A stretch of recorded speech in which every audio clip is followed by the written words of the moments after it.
السلام علیکم جی، کیا حال چال ہے؟ امید ہے میری تمام بہنیں ٹھیک ہوں گی۔ آج میں جو ناول پڑھنے جا رہی ہوں اس کا نام ہے بس ایک لمحہ، جس سے لکھا ہے سمیرہ یونس ہارون نے۔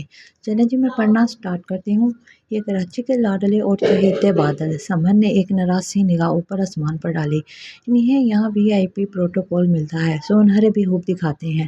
دم بھر کو گرجے چمکے اور اپنا بھیگا دامن چھوڑ کے چل دیے آگے کو۔ اس نے چھتری بند کی، اس کی نوک کو زمین پر مار کر پانی جھاڑا اور چھتری بغل میں دبا لی۔ بارش مکمل طور پر نہیں ہوئی تھی، ہلکی فوار اب بھی جاری تھی، سو چھتری بند کر دینے کے باعث سمن کے ساتھ وہ بھی بھیگنے لگی۔ زہرا نے نگاہ اٹھا کر پانی سے لبالب بھرے بادلوں کو دیکھا اور پھر دور تک سنسان پڑی سڑک کو۔ یار، اس نے گہرا سانس لے کر پلٹ کر اپنے پیچھے کچھ رونق تلاش کرنا چاہی تو اسے کافی دور ولی اور عباس بھیگا موسم کا لطف لیتے چہل قدمی کرتے نظر آئے۔ یہ زندگی کے قصے کہانیوں سے اتنے مختلف کیوں ہوتے ہیں؟ اگر ہوتا کوئی افسانہ یا فلم تو اس خوبصورت موسم میں چہل قدمی کرتی مجھ جیسی حسین لڑکی کے لیے کوئی ہیرو کہیں نہ کہیں سے ضرور نمودار ہو ہی جاتا۔ اس نے مایوسی سے ارد گرد ہیرو تلاش کرتے ہوئے کہا، ہو سکتا ہے کوئی ہیرو خاص تمہارے لیے ہی اس بھیگا موسم میں گھر سے نکلا ہو۔ سمن نے ارد گرد کا نظارہ کرتے ہوئے دانستہ سرسری لہجے میں کہا۔ زہرا جانتی تھی سمن کا اشارہ کس سمت ہے، مگر اسے سمن کی اس بات سے کبھی اتفاق نہیں رہا تھا، سو اس وقت بھی نظر انداز کرنا اس بات ضروری تھا۔ ایک وہ ہے مسٹر ہینڈسم۔ اس نے دور انکل زید کے بنگلے کے ٹیرس پہ چائے کا ایک مگ ہاتھ میں لیے کھڑے ان کے بیٹے ارسلان زید کو دیکھا، جو 1.5 ماہ قبل انگلینڈ سے آیا تھا اور پچھلے 1.5 ماہ سے ہی وہ شام کا وقت ٹیرس پر اس باقاعدگی سے گزارتا تھا جس باقاعدگی سے زہرا شام کی واک کسی فرض کی طرح نبھاتی تھی۔ دور سے کھڑے بس گھورتے رہیں گے، ان سے اتنا نہیں ہو سکتا کہ آ کے کہیں، ایکسکیوز می میم، ایسا لگتا ہے میں نے آپ کو کہیں دیکھا ہے، یا پھر جملہ لبوں میں رہ گیا۔ نگاہیں اس ہینڈسم پر جمی تھیں اور دھیان بھی، سو پیر پھسلا اور ایک بے ہنگم شور کے ساتھ وہ 3-4 فٹ تک پھسلتی چلی گئی۔ لبوں سے نکلنے والی چیخ اس شور میں کہیں دب سی گئی۔ سمن نے اس صورتحال کو دیکھا تو بکھلا گئی۔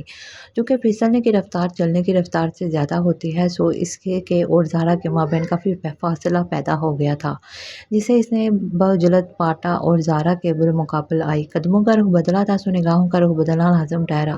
نتیجتاً ولی اور عباس سمن کی نگاہوں کی زد میں بھی آئے۔ عباس نے قریب سے گزرتے بلال کی سائیکل لی اور اس پر سوار ہو گیا۔ سمن نے دیکھا وہ تو پیدل میں ہی یہاں پہنچنے والا تھا، سو اس کی ڈھارس بندی۔ وہ مسکرا کر گیلے فرش پر دو زانوں بیٹھی اور انکل زید کے ٹیرس کی جانب نگاہ تھی۔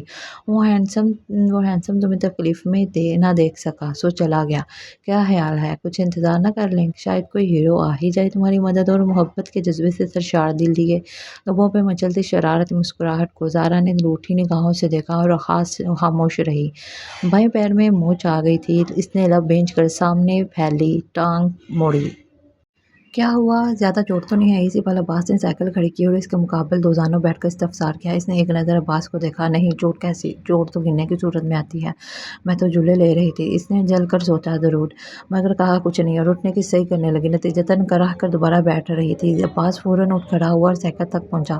سمان، یہ چل نہیں پائے گی، اسے سہارا دے کر سائیکل تک لے کر آؤ۔ اس نے بکھلا کر گردن موڑی۔ وہ سائیکل کا ہینڈل پکڑے منتظر کھڑا تھا۔ میں اس کے ساتھ سائیکل پر بیٹھوں گی کیا؟ بکھلاہٹ میں سمن سے کیا گیا استفسار سرگوشیانہ لہجے میں ضرور تھا، مگر فاصلہ زیادہ نہ ہونے کے باعث عباس کی سمجھ تک بخوبی پہنچا۔ کیا مذائقہ ہے! چند روایتی توشیحات کے ساتھ سائیکل پر سارا شہر گھوما کرتی تھی۔ 20ویں صدی میں جب اسے معیوب نہیں سمجھا گیا تو اب تو زمانہ کافی ماڈرن ہو گیا ہے۔ سمن کی غیر سنجیدگی پر وہ چڑ گئی۔ جب تمہیں لگے کہ تمہارے لبوں سے کوئی معقول بات برآمد نہیں ہوگی تو خاموش ہی رہا کرو۔ وہ سمن کی مدد سے کھڑی ہو گئی۔ ولی عباس نے بلال کے ساتھ گوشت گپیوں میں مصروف ولی کو آواز دی، جو حرامہ چلنے کے باعث ان سے اب بھی قدرے دور تھا۔ جلدی آ یار! ولی نے قدموں کی رفتار بڑھائی اور دوسرے پل ان کے مقابل تھا۔ زہرا کو سائیکل پر گھر لے جاؤ، اس کے پیر میں موچ آ گئی ہے۔ اس نے سائیکل ولی کے حوالے کرتے ہوئے کہا۔ کمال ہے، بلال سے تو سائیکل لے کر یوں بھاگے تھے جیسے اگر ذرا بھی طاہر ہو گئی تو نمبر کٹ جانے کا اندیشہ ہو۔ اسی وقت مجھ سے کہہ دیتے۔ وہ چکر سائیکل پر سوار ہوا، سائیکل بالکل زارا کے قریب لے آیا۔ اصولاً تو یہ شہتابی تمہیں دکھانی چاہیے تھی۔ اور وہ میرے سگے اور اکلوتے بھائیوں سمن اور ولی کی مدد سے سائیکل پر بیٹھنے کے بعد اس نے شکوہ بھرے لہجے میں کہا تھا، یقیناً میں ہی دکھاتا اگر باز صاحب صورت حال بامتے ہوئی سوچنے کا موقع فراہم کیے بنا قابو بے ہو کر دوڑ نہ پڑتے۔ ولی نے حقیقت وعدہ کی۔ عباس جم کر سر کھجانے لگا۔ تم بخوبی جانتے ہو کہ میں کسی بھی شخص کو تکلیف میں دیکھوں تو فوراً مدد کو پہنچتا ہوں۔ خواہ کی صفائی۔ سمن نے اظہار خفگی کے خیال سے لبوں تک آئی مینی ہیز مسکراہٹ کو بدقت روکا۔ ولی نے البتہ ایسی کوئی کوشش نہیں کی۔ ہاں، یہ کسی بھی شخص کے لیے مدد کے لیے یوں ہی بے چین ہو کے دوڑتے ہیں۔ سارے جہاں کا درد انہی کے جگر میں ہے تو ہے۔ وہ بے سبب ہی کرنے لگی۔ ہاں بالکل، یہ بات تو میں اس روز سے جانتا ہوں جب مومنہ کا ہاتھ جلنے پر اشفاق چچا سے پہلے تم اسے لے کر ڈاکٹر کے پاس بھاگے تھے۔ اس بار عباس بے اختیار قہقہ لگا کر ہنس دیا۔ ابو کے حالہ زد بھائی اشفاق احمد اپنی اکلوتی بیٹی مومنہ کے ہمراہ قریب ہی رہائش تھے۔ بیوی کو جدا ہوئے برسوں بیت چکے تھے۔ بڑھاپے، دمہ جوڑوں کے درد نے انہیں کسی بھی قسم کی مشقت کے قابل نہیں رکھا تھا۔ سو گزر بسر گاؤں میں موجود زمینوں کی آمد سے ہی ہوتی تھی۔ بھائیوں کے تصرف میں رہنے والی زمینوں سے ان کا حصہ ہر ماہ باقاعدگی سے مل جاتا تھا، جس کے سبب فکر معاش کی اتحادی تھی۔ اوئے، میں تجھے سائیکل دینے نہیں آؤں گا، خود ہی آ کر لے جانا، ولی نے پیڈل پر پاؤں مارتے ہوئے بلال سے کہا۔ جو کب سے خاموش کھڑا ان کی بے تکی گفتگو سے بور ہو رہا تھا، صرف اپنی سائیکل کی خاطر۔ یا اللہ مدد یا زارا، کتنی وزنی ہو تم، مجھ سے تو سائیکل چلانا دشوار ہوا جا رہا ہے۔ اس نے اللہ سے مدد مانگتے ہوئے زارا کو چڑھایا، مگر وہ خاموش رہی۔ دل پر اداسی کی کیفیت طاری ہو گئی تھی۔ کیوں؟ سبب وہ خود بھی جاننے سے قاصر تھی۔ پیڈل پر ٹانگیں مارتے کہیں میرے پاؤں میں بھی موچ نہ آ جائے، اس نے سابقہ لہجے میں کہا۔ یار پیر کے ساتھ کہیں تمہاری زبان میں بھی تو موچ نہیں آ گئی؟ زارا کی مسلسل خاموشی پر اس نے مستعد پرتشویش لہجے میں کہا، مگر وہ ہنوز سمن بکمن کی تفسیر بن رہی تھی۔ تمہاری خاموشی بتا رہی ہے کہ ایسا ہی یادانہ ہنسا وہ، گویا اس سے بولنے پر اکسا رہا تھا۔ دل بوجھل تو پہلے ہی تھا، سبحانہ ہاتھ آیا اور وہ زارا کو تار رونے لگی۔ ولی غیر متوقع صورت حال پہ ایک دم بوکھلا گیا۔ یار زارا مذاق کر رہا تھا، قسم سے وہ منتیں کرنے لگا، مگر وہ اس کے سینے سے ماتھا ٹکائے روئے چلی گئی، یہ جانتے ہوئے کہ اس طرح ولی کو سائیکل کا توازن قائم رکھنے میں دشواری پیش آ رہی ہے۔ قبل اس کے کہ وہ لہرا کے زمین بوس ہوتی، کوئی مہربان ہاتھ غیبی مدد کی طرح آگے بڑھا اور اسے تھام لیا۔ سنبھل کے محترمہ، اس نے اکتا کر ڈائجسٹ کو اپنے برابر الٹا دھر دیا۔ یہ رائٹرز بھی نہ جانے کس دیس کی کہانیاں لکھتے ہیں۔ وہ لاؤنج کے 3 سیٹر صوفے پر بائیں ٹانگ سامنے سینٹرل ٹیبل پر پھیلائی بیٹھی تھی۔ سمن نے اپنی نصاب کی کتاب سے نظریں اٹھا کر اپنی اور اس کے درمیان موجود ڈائجسٹ پر ایک نگاہ ڈالی اور پھر اس پر۔ یہاں تو ہم لہرا کے بل کھا کے زمین بوس ہو گئے، مگر کوئی مہربان ہاتھ کہیں سے نمودار نہ ہوا جو کسی کہانی کے ہیرو کی طرح عین وقت پہ آ کے ہمیں بچا لیتا۔ اسے خدا جانے کس بات کا قلق تھا، زمین بوس ہو جانے کا یا عین وقت پر کسی مہربان کے نہ آنے کا۔ عین وقت پر نہ صحیح، مگر کوئی مہربان آیا ضرور تھا۔ اگر تم ذہن پر زور ڈالو تو یاد آ جائے گا، زیادہ پرانی بات نہیں۔ تم جس شخص کی بات کر رہی ہو وہ سب پر ہی ایسے عنایت کرتا رہتا، تم خواہ اسے میرا ہیرو بنانے پر تلی ہوئی ہو۔ سمن کی اس بات پر اس نے پہلے کبھی نہ مانا تھا اور نہ ہی اب ماننے کو تیار تھی۔ سمن، یار آج چائے نہیں ملے گی کیا؟ کب سے نمودار ہو کر عباس سامنے آیا تو وہ دونوں ہی چونک اٹھے۔ ابو بھی آفس سے لوٹے نہیں تھے اور امی ولی کے ساتھ اشفاق چچا کی طرف گئی تھیں، سو اپنی ازلی سستی کے باعث طاہر تو ہونا ہی تھے۔ اوہ سوری، سمن نے گھڑی کی جانب نگاہ کی اور اٹھ کھڑی ہوئی۔ اب میں بس ابھی لاتی ہوں، کہیں اس نے میری گوہر افشانی سن تو نہیں لی۔ اس نے بغیر عباس کی صورت دی۔ عباس نے اس کی نگاہیں اپنے چہرے پر محسوس کی اور ہنستے انہیں موڑتے ہوئے اس کی طرف دیکھ کر مسکرایا۔ جاسوس کہیں کا ابکن سوئیاں بھی لینے لگا۔ منہ پہ کہہ دینے کی شدید خواہش کو دل میں دباتے ہوئے اس نے نگاہیں پھیری۔ تمہارے پاؤں کی تکلیف میں کمی ہوئی؟ وہ اس صوفے پر سمن کی حالی کی ہوئی جگہ پر بیٹھتے ہوئے بولا۔ ہاں، اس نے اس بات میں گردن ہلائی اور اٹھ کر کھڑی ہوئی۔ مچھ 3 دن پرانی تھی، تو اب تکلیف اسی وقت محسوس ہوتی تھی جب پیر پر دباؤ بڑا تھا، مگر وہ ہلکی تکلیف قابل برداشت ہوتی تھی، سو وہ سہار لیتی تھی۔ سنو زارا، سیڑھیوں تک پہنچنے سے پہلے اس نے اپنے کب سے اس کی آواز سنی تو پلٹی۔ زندگی قصے کہانیوں سے مختلف ہوتی ہے، کہانیوں جیسی صورتحال حقیقی زندگی میں ذرا کم ہی پیدا ہوتی ہے، سو اگر اس کی خواہش بھی کرو گی تو مایوسی ہوگی۔ اسے شک تھا کہ اس کے شاندار خیالات عباس کی سماعت تک پہنچ چکے ہیں، مگر عباس کی سنجیدگی سے کی گئی نصیحت سے اس کا شک فوراً یقین میں بدلا۔ اوہ خدا، شاید اس نے سب کچھ ہی سن لیا ہے۔ اس اندیشے کو تقویت ملے تو وہ خفیف ہوئی۔ آخر دوران گفتگو ارد گرد کا ہوش کیوں نہیں رہتا مجھے؟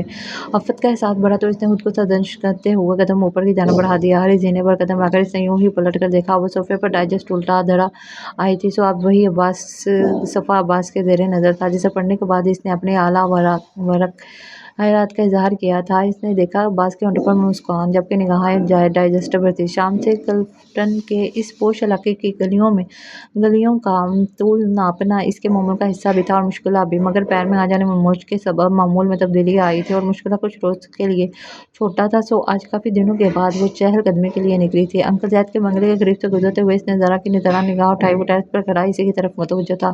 سوجوں ہی آنکھیں چار ہوئیں۔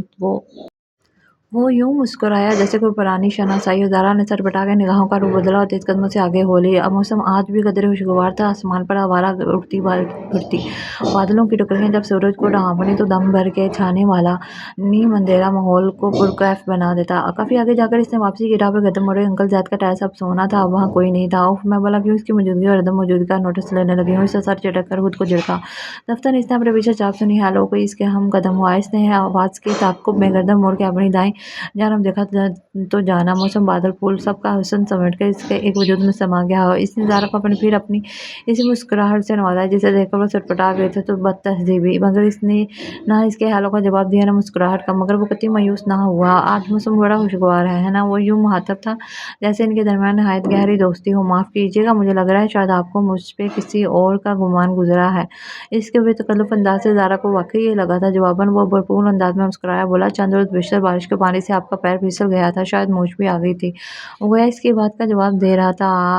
اب ٹھیک ہے، وہی دوستانہ لب و لہجہ۔ جی، اب ان کی بات جواب دینا لازمی ٹھہرا۔ سو اس نے اس بات میں گردن ہلائی، ویسے میں آپ کو پہچان نہیں پائی۔ وہ بلا وجہ بے تکلف ہو رہا تھا، سو اس نے جتلایا، بھلا کیسے پہچانیں گی، پہلی بار جو مل رہے ہیں۔ وہ مسکرایا، ویسے میرا نام ارسلان زید ہے، 3 سال قبل چند کورسز کے لیے لندن گیا تھا، 2 ماہ پہلے ہی آیا ہوں۔ آج کل اپنے والد کا بزنس ہینڈل کر رہا ہوں۔ وہ زہرا کی بیزاری کو اہمیت دینے کے موڈ میں نہیں تھا، سو کہتا چلا گیا، اچھا، اب کی بار زہرا ہلاکت مسکرائی، آپ کا نام جان سکتا ہوں؟ زہرا، وہ محض اتنا ہی کہنا چاہتی تھی، مگر اچانک عباس کو دیکھ کر اس نے اپنا ارادہ بدلا۔ جو اس کے عقب سے نمودار ہو کے آگے بڑھتا چلا جا رہا تھا، بالکل کسی اجنبی کی طرح، کسی انجان کی طرح۔ زہرا، مسعود نام ہے میرا، بی سی ایس کے فائنل ایئر میں ہوں۔ والد صاحب گاڑیوں کے شو روم کے مالک ہیں، اس کے علاوہ فاسٹ فوڈ ریسٹورینٹ بھی چلاتے ہیں۔ اس نے قدرے اونچی آواز میں کہا۔ بات کے اختتام پہ اسے شدت سے احساس ہوا کہ وہ کچھ زیادہ ہی بول گئی ہے۔ اوکے، ارسلان کہکا لگا کے ہنسا۔ عباس نے ایک چٹتی ہوئی نگاہ پلٹ کے ڈالی اور موڑ کے نظروں سے اوجھل ہوا۔ ثابت ہوا اونچی آواز میں بات کرنے سے آپ کی آواز مزید دلکش لگتی ہے۔ ارسلان کے محفوظ انداز پہ وہ ایک دم ہجل ہوئی۔ یہ میں کیسی جانوروں جیسی اٹھ پٹانگ حرکتیں کرنے لگی ہوں؟ اسے فوراً یہ احساس ہوا، سو اس نے بے پناہ شرمندہ ہوتے ہوئے خود کو سرزنش کی، سوری، میری آواز شاید زیادہ ہی کچھ بلند ہو گئی تھی۔ نہیں، اتنی زیادہ تو نہیں، بس ساحل تک پہنچی ہوگی۔ اس نے نچلا لب دانتوں تلے دباتے ہوئے قدرے شرارت سے کہا۔ وہ مزید شرمندہ ہوئی۔ ساحل یہاں سے کم از کم 10 منٹ کی پیدل مسافت پہ تھا۔ قدر شرمندگی سے اس نے لب انچوڑ نگاہیں جھکائیں۔ موڑ کے جب اسے اپنی رہائش گاہ والی گلی میں پہنچی تو اس نے دیکھا عباس پینٹ کی جیبوں میں ہاتھ ڈالے گیٹ کی جانب پشت کیے کھڑا تھا، یوں جیسے کسی کی راہ تک رہا ہو۔ میرا انتظار تو کم از کم نہیں کر رہا ہوگا؟ وہ بے سبب کھڑی ہی۔ وہ جو سورج اینٹوں والی کوٹھی تھی وہی میری رہائش گاہ ہے، اس نے ارسلان کو آگاہ کیا۔ اور یہ صاحب کون ہے؟ اس نے عباس کو نگاہ کے ساتھ میں لیتے ہوئے دریافت کیا۔ پھپھو کے صاحبزادے ہیں، گاؤں سے آئے ہیں پڑھنے کے لیے۔ گیٹ کے قریب پہنچ کر اس نے لہجہ بدلا، یہ ارسلان صاحب، میں آپ کو اچھی سی چائے پلاؤں؟ اس نے گونکیوں سے عباس کی سمت دیکھا، وہ اب مکمل طور پر یہ متوجہ تھا، آج نہیں پھر کبھی سے۔ وہ مسکرا کے عباس کی طرف جانب متوجہ ہوا، السلام علیکم۔ اس نے مسافر کے لیے ہاتھ بڑھایا جسے عباس نے بڑی گرم جوشی سے تھاما۔ یہ ارسلان زید ہیں عباس، یہاں قریب ہی رہتے ہیں۔ اس نے دائیں ہاتھ سے اشارہ کیا، اور یہ آپ کے بھائی ہیں عباس۔ ارسلان اس کی بات قطع کی۔ زہرا نے چونک کر ارسلان کی سمت دیکھا، بھائی نہیں، کزن۔ عباس نے فوراً سنجیدگی سے تصحیح کی، کزن بھی بھائی ہوتا ہے میرے دوست۔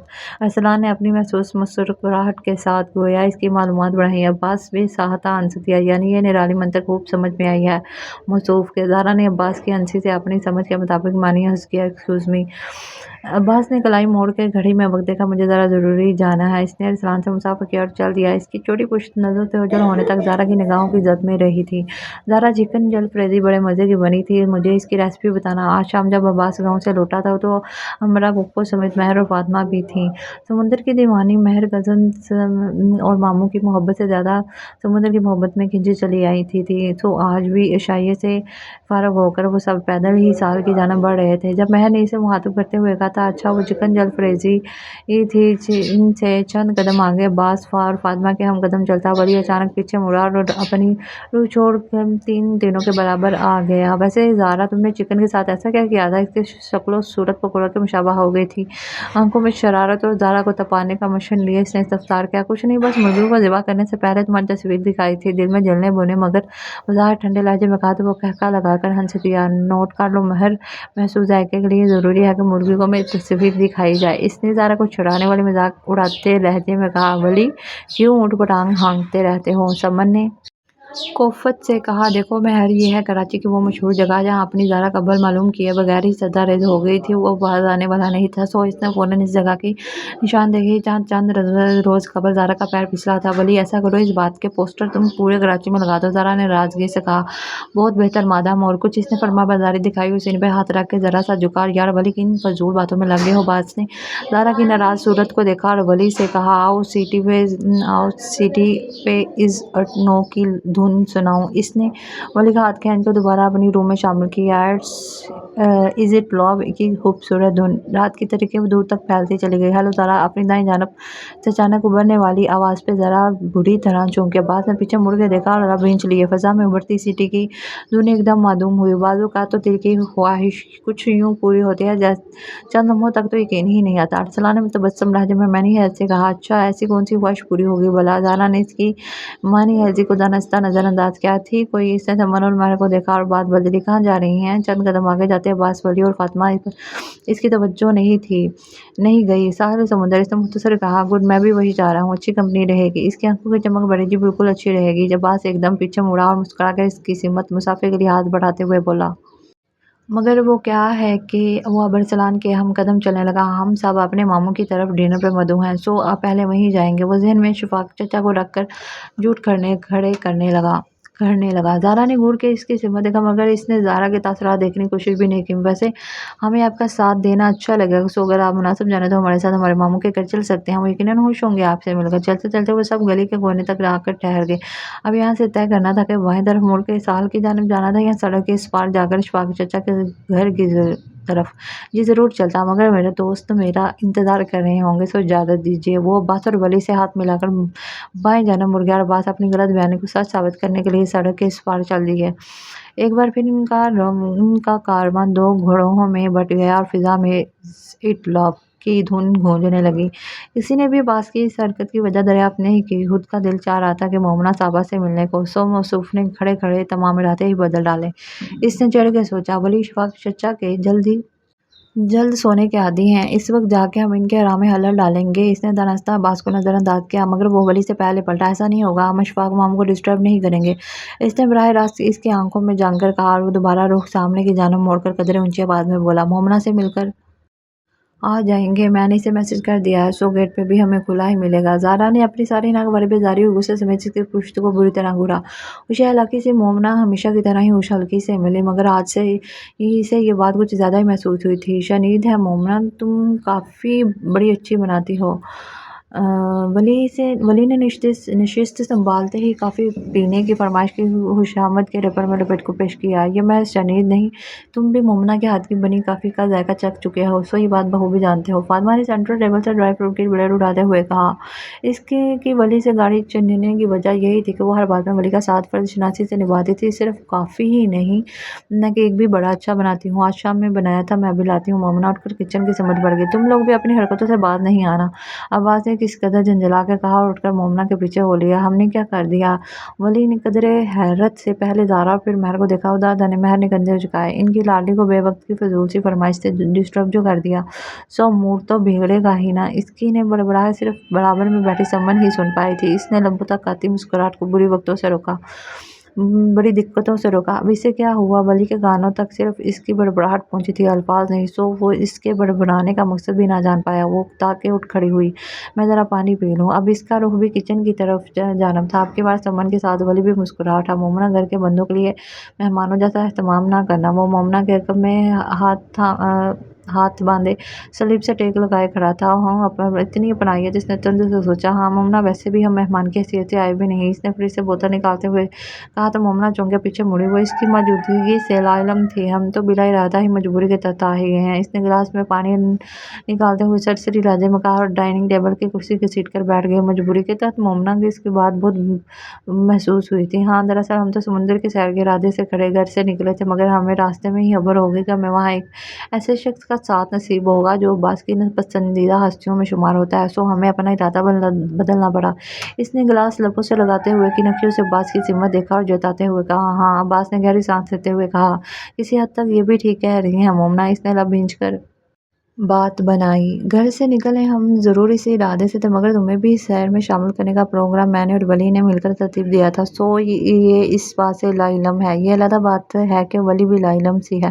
اسے تو بیچ میں ہوا ہی گھسیٹا جا رہا تھا، تیز لہجے میں کہتے ہوئے تیزی سے اٹھ کر باہر چلی گئی۔ ماموں نے تاکید کی تھی 10 بجے سے پہلے لوٹ آنا۔ 9:45 بج رہے ہیں، ہم سال سمندر جائیں گے یا نہیں؟ وہ لاؤنج میں پہنچی تو مہر ولی سے استفسار کر رہی تھی۔ ان محترمہ کو تو بس یہی قلق ہے۔ صوفے پہ بیٹھتے ہوئے اس نے چڑھ کر سوچا، یہ تو آپ اپنے بھائی محترم سے ہی دریافت کریں، ان کا خیال ہے کہ ہم مومنا کو بھی اپنی پکنک میں شامل کر لیں۔ ولی کے جواب نے اسے مزید سلگایا۔ سنو، ابھی مومنا آئے گی تو تم سب اسے اپنے ہمراہ چلنے کی دعوت دینا۔ اسی وقت عباس نے آ کر ہدایت دی اور فلور کشن پہ بیٹھ گیا۔ اور یہ سمن اسے میرا ہیرو گردانتی ہے، جتنی پرواہ اور فکر اسے مومنا کی ہے، اسے تو کچھ اور ہی لگتا ہے۔ مومنا یہ کیا، تم نے ہماری دعوت ہی گھر ڈالی۔ لوازمات سے بڑی ٹرالی دے کر سمن نے کہا۔ اتنی تکلیف میں پڑنے کی کیا ضرورت تھی مومنا؟ مہر نے کہا۔ کیوں ضرورت نہیں تھی مومنا، تم ان عورتوں کی باتوں میں بالکل نہ آنا۔ ولی نے کیک کا پیس اپنی پلیٹ میں منتقل کرتے ہوئے کہا تو دونوں نے اسے بری طرح گھورا۔ ہم دراصل سالے سمندر جا رہے تھے تو سوچا تمہیں بھی ہمراہ لیتے چلیں۔ فاطمہ نے عباس کی ہدایت پر عمل کرتے ہوئے کہا۔ تم لوگ پاگل تو نہیں ہو گئے؟ بیشتر اس کے مومنا کو کچھ جواب دیتی زارا بول اٹھی۔ بلا اشفاق، چچا کو تنہا چھوڑ کر مومنا ہمارے ساتھ کیسے چل سکتی ہے؟ زارا مروتاً بھی ایسی کوئی پیشکش مومنا سے کرنے کے موڈ میں نہیں تھی، سو اس نے اپنی ناپسندیدگی واضح کیا۔ ہر یہ زارا کو ہو کیا گیا ہے، اس نے پہلے تو کبھی اس طرح کا رویہ روا نہیں رکھا۔ مومنا نے کس قدر حیرت سے زارا کی سمت دیکھا، جبکہ جملہ حاضرین نے اسے تنبیہی نگاہوں سے گھورا۔ ہاں یار زارا ٹھیک کہہ رہی ہے، اور ویسے کل میرا زیولوجی کا ٹیسٹ ہے، اس کی تیاری بھی کرنی ہے، سو اس وجہ سے بھی آپ لوگ ان کے آفر قبول نہیں کر سکتی، مجھے افسوس ہے۔ ٹیسٹ سے یاد آیا، زارا ایک دم کھڑی ہوئی۔ میرا بھی تو کل ٹیسٹ ہے اور میری تیاری بالکل نہیں، سو ہمیں اب چلنا چاہیے۔ ہاں چلو۔ عباس نے ایک سنجیدگی سے نگاہ اس پر ڈالی اور اٹھ کھڑا ہوا۔ میں پھر آؤں گا مومنا۔ اشفاق کے ماموں کو ہمارا سلام کہنا اور الوداعی کلمات کہنے کے ساتھ وہ بیرونی راہ پر ہو لیا۔ یہ کیا حرکت تھی؟ سڑک تک پہنچتے ہی وہ اس کے ہم قدم چلتے ہوئے سخت لہجے میں گویا ہوا، وہی جو تم نے آتے سمے اختیار کی تھی۔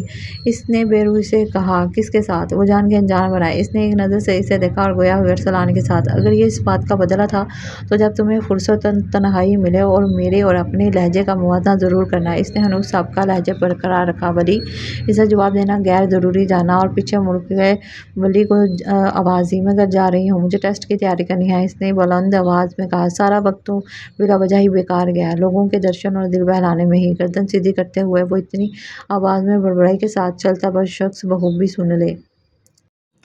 کل رات میں تنہا تھا، میرے دھیان میں تم تھے، تحریر میں تم تھے، میرے وجدان میں تم تھے۔ آہٹ تھی کہ بے تاب کیے دیتی تھی مجھ کو، احساس یہ کہتا تھا کہ دالان میں تم تھے۔ گو جنبی دستک تھی مگر میں نے در جاں یہ سوچ کے کھولا کہ امکان میں تم تھے۔ میں کیا ستاروں نے بھی چھپکی نہ تھی آنکھیں، کل شب مہتاب تھی اور لان میں تم تھے۔ کیا دیکھتے اوروں کی طرف ہم سے گرفتار، ہر عہد میں تم، بیت و پیمان میں تم تھے۔ ہر روز شام کی سیر پر ہونے والی ملاقات گہری شناسی میں بدل کر اس نتیجے پر پہنچ گئی تھی کہ اب وہ دل کی بات غیر محسوس طریقے سے شاعری کی زبان میں اس کے گوش گزار کرنے لگا تھا، مگر وہ سب کچھ سمجھتے ہوئے بھی بڑی خوبی سے انجان بنی رہتی۔ کیا کچھ سمجھی؟ کیسی لگی؟ اس نے معنی حیث سے گمبھیر لہجے میں کہتے ہوئے اس کی سمت دیکھا۔ زبردست، کیا آپ کی اپنی تھی؟ اس نے بول پن سے یوں استفسار کیا جیسے کوئی شاعر یوں ہی کسی کو اپنی شاعری سنا دے۔ حق ہا یا رب، وہ نہ سمجھے ہیں نہ سمجھیں گے میری بات، دے اور دل ان کو جو نہ دے مجھ کو زبان اور۔ ارسلان نے گہری سانس لی اور کس قدر مایوسی اور بے بسی سے دیکھا۔ نہیں ہوگی کسی کی مجھ شاعروں کے نام یاد نہیں رہتے۔ اس سے بدمزاح ہو کے نگاہوں کی رخ بدلا۔ کمال ہے، 8-10 شعروں کی غزل یاد ہو جاتی ہے، آلود حرفی نام یاد نہیں رہتا، اور اس کے لیے شاعری بڑے کام کی چیز ہے، جبکہ شاعر کے اسم گرامی فقط کسی کو اس پروگرام میں شرکت کے وقت کام ہی آ سکتے ہیں۔ وہ چڑا ہوا تھا۔ اچھا، وہ اس کے چڑھنے پہ من ہی من میں محفوظ ہوئی۔ اور شاعری کس وقت کام آتی ہے؟ معصومیت کے تاثرات چہرے پر سجا کر استفسار کرتے ہوئے اپنے دل کے چڑھنے کے مزید اسباب پیدا کر رہی تھی، مگر اب کی بار وہ چڑھنے کے بجائے تیز قدموں سے 2 قدم آگے بڑھ کے اس کے مقابلے آیا اور اس کی آنکھوں میں جان کر بولا، جذبات کے اظہار میں بڑی معاون ثابت ہوتی ہے یہ شاعری، آپ کو سمجھنا چاہیے۔ وہی مانی ہے گمبھیر لہجہ، تو آپ کا کیا خیال ہے؟ میں شاعری نہیں سمجھتی کیا؟ اس نے روٹھے پن سے پوچھا۔ ان دلوں پر نیل نہیں بیٹھا ارسلان، اس نے گہری سانس لے کر مایوسی سے بالوں میں ہاتھ پھیرتے ہوئے خود کلامی کی۔ یقیناً سمجھتی ہوں گی، چلیں بس ساحل کی طرف چلتے ہیں۔ اس نے اچانک موضوع بدلا، ساحل کی طرف۔ وہ اس وقت واپسی کے سفر پر تھے اور آدھے سے زیادہ راستہ طے کر آئے تھے۔ صبح گھر قریب ہی تھا، میرے خیال سے اب مجھے گھر جانا چاہیے، کافی دیر ہو گئی ہے۔ اس نے گلائی پہ بندھی گھڑی دیکھتے ہوئے کہا، کوئی دیر نہیں ہوئی، اب مغرب کی اذان بھی 35 منٹ رہتے ہیں۔ ارسلان نے اپنی گھڑی میں وقت دیکھا اور مزید کچھ سننے سے پہلے ہی اپنے قدم ساحل کی جانب جاتی راہ پہ موڑے۔ وہ پلٹ کے اس کے ہم قدم ہوئی تو ارسلان نے مسکرا کے نگاہیں اس پر جمائیں اور گنانے لگا، تڑپ میرے بے قرار دل کی کبھی تو ان پہ اثر کرے گی، کبھی تو وہ بھی چلیں گے اس میں جو آگ دل میں دہک رہی ہے۔ اس کی نظروں کی تپش سے گھبرا کے اس نے اپنا رخ دائیں جانب موڑ لیا، مگر نگاہوں کی تپش بدستور قائم رہی تو اس نے دوبارہ چہرے پر بھول پن طاری کرتے ہوئے کہا، روح اس کی جانب موڑا، آپ کو نورجہاں پسند ہے؟ یہ کون محترمہ ہے؟ اس نے کس قدر ناراضگی سے دریافت کیا، آخر یہ مجھے کس کماش کا بندہ سمجھتی ہے؟ اس نے جذبت ہو کر سوچا، میڈم نورجہاں، اسے امید نہیں تھی کہ وہ میڈم نورجہاں سے ناواقف ہوگا۔ مشہور گلوکارہ ملکہ ترنم نورجہاں، اسے شاید شاعروں کی طرح گلوکاروں سے بھی کوئی دلچسپی نہیں تھی۔ اف میرے خدا، یہ سمجھتی کیوں نہیں؟ اس نے بے بسی سے خود کلامی کے انداز میں کہا، میں سب جانتی بھی ہوں اور سمجھتی بھی ہوں ارسلان کی خود کلامی اس کے کانوں تک بڑا دھیان لگانے کے بعد پہنچی اور سوچ کر رخ موڑ گئی، مگر میں اس دل کا کیا کروں جو ایسا سب کچھ کسی اور کے لبوں سے سننے کا متمنی ہے؟ وہ جو نہ وجاہت میں تمہارا پاسنگ ہے، نہ دولت میں، مگر دل کی مسنت پر بھی وہی برجمان ہے۔ سو میری اس محبت کا تقاضا ہے کہ میں تمہیں نظر انداز ہی کروں۔ آپ انگیجڈ ہیں؟ اس نے شاید جان لیا تھا کہ صاف لفظوں میں بات کیے بغیر چارہ نہیں۔ اس نے چند لمحے سوچا اور نفی میں گردن ہلائی۔ میرے بارے میں کیا خیال ہے آپ کا؟ دارا نے ذرا سی گردن موڑ کے اسے دیکھا، یعنی اگر میں آپ کو پرپوز کروں تو آپ کا جواب کیا ہوگا؟ اس نے سابقہ تجربات کو مد نظر رکھتے ہوئے اپنی بات کی وضاحت کی۔ اس نے لب بھینچے اور ایک دم خاموش نگاہیں سیدھی جانب جاتی سڑک پر جما لی۔ وہ چند لمحوں تک اس کے جواب کا منتظر رہا، پھر گویا ہوا، بے شک اب سوچ کے فیصلہ کیجیے گا، مجھے کوئی اعتراض نہیں، میں انتظار کر لوں گا۔ وہ سر ہلا کے رہ گئی۔ ارسلان نے مجھے پرپوز کیا ہے، لاؤنج میں صوفے پہ بیٹھی سمن نے اس کے کھڑے کھڑے آگاہ کیا۔ اچھا، سمن نے ٹی وی کی آواز دھیمی کی، راہ اس کی طرف متوجہ ہوئی، تم نے یقیناً انکار کر دیا ہوگا، ہے نا؟ نہیں، انکار کیوں کرنے لگی؟ اس نے کس قدر شبہ سے دریافت کیا، تو کیا ہم ہی بھر لوگی؟ سمن نے اس کے سوال کو نظر انداز کر کے استفسار کیا، ہاں، اتنے شاندار پرپوزل کو ریجیکٹ کر کے میں نہ خود کی ناشکری ثابت کرنا چاہتی ہوں اور نہ کم عقل، مگر تمہارا ہیرو تو کوئی اور ہے۔ اسے ذرا سے اس بات کی توقع نہیں تھی، سو اس نے بے یقینی سے اس کی سمت دیکھا۔ سمن کے الفاظ سے وہ ایک دم زج ہوئی، تم جس شخص کو میرا ہیرو ثابت کرنے پر تلی ہوئی ہو، میں اس کے خیالوں میں بولے سے بھی نہیں آتی۔ ہم بھلا کسی کی سوچوں اور خیالوں تک کیسے رسائی حاصل کر سکتے ہیں؟ تم بتاؤ کیسے حاصل کر سکتے ہیں؟ تم نے بھی تو اس کی سوچوں تک حاصل کی ہے، تب ہی تو مجھے زبردستی اس کے ساتھ نتنی کر رہی ہو۔ اس نے تندن کہا اور دروازے کی سمت قدم بڑھا دیے۔ سمن نے تیزی سے عباس کے کمرے کا رخ کیا، اب لیپ ٹاپ کا گھٹنوں پر دھرے کسی کام میں مصروف تھا۔ ارسلان نے اسے پرپوز کیا ہے، مجھے کہہ کے گئی ہے کہ وہ قبول کر لے گی۔ اس نے ایک فکرے میں کہانی سموئی، مگر لہجہ ہموار ہی رکھا۔ عباس نے ٹھٹک کر اس کی سمت دیکھا اور لیپ ٹاپ ایک طرف رکھ کے بے قراری سے اٹھ کھڑا ہوا۔ ارسلان تک پہنچنے سے قبل اگر تم نے اس تک پہنچ گئے تو فیصلہ تمہارے حق میں ہوگا، اتنا مجھے یقین ہے۔ اس نے سمن کا یہ فکرہ جوتوں میں پیر اڑاستے ہوئے باجلد سنا اور تیز قدموں سے دروازے کی سمت بڑھ گیا، اور اگر جو کچھ سمن سمجھتی ہے وہ حقیقت ہو تو یقیناً میرے پیچھے آئے گا، اتنا تو وہ جانتی تھی کہ سمن نے یہ خبر فوراً اس تک پہنچائی ہوگی۔ سو خیالات کا روح بھی اس سمت تھا، مگر وہ اب تک آیا کیوں نہیں؟ اس نے پیچھے مڑ کر دیکھا اور مطلوبہ چہرے کو نہ پا کے مایوس ہوئی، مگر شاید جو کچھ سمن سمجھتی ہے وہ محض اس کی خام خیالی ہے۔ وہ دل کو اس حوالے سے فقط چند لمحے امید رکھ پائی تھی، سو اس نے سر جھٹک کے ہونٹ بھینچے، اور اگر یہ واقعی سمن کی خام خیالی ہے تو اب تک تو سمن کے غلط اندازوں کی تردید بھی کر چکا ہوگا۔ نا امیدی کے خیالات راسا ہوئے تو اس نے پلٹ کے دیکھنا چھوڑا، اور میں یہاں اس کے پیچھے آنے کے آس لگائے بیٹھی ہوں۔ ایک ستارہ پلک سے ٹوٹ کے قدموں میں آ گرا۔ جب یہ طے ہے کہ وہ پیچھے نہیں آئے گا تو پلٹ کر دیکھنے کا کیا جواز؟ اس نے خود کو پلٹ کر دیکھنے کی کوشش سے باز رکھا، اپنے خیالات کے تانے بانے میں الجھی وہ ساحل سمندر تک پہنچ گئی جہاں ارسلان پچھلے 10 منٹ سے اس کا انتظار کر رہا تھا۔ آج اسے ارسلان کو اپنا جواب بتانا تھا۔ عباس نے دور سے ہی اسے ارسلان کی سمت بڑھتے دیکھا اور قدموں کی رفتار بڑھاتے ہوئے اپنے اور زارا کے درمیان حائل فاصلے کو ارسلان سے پہلے پاٹنے کا قصد کیا۔ وہ زارا کے عقب میں تھا، زارا کا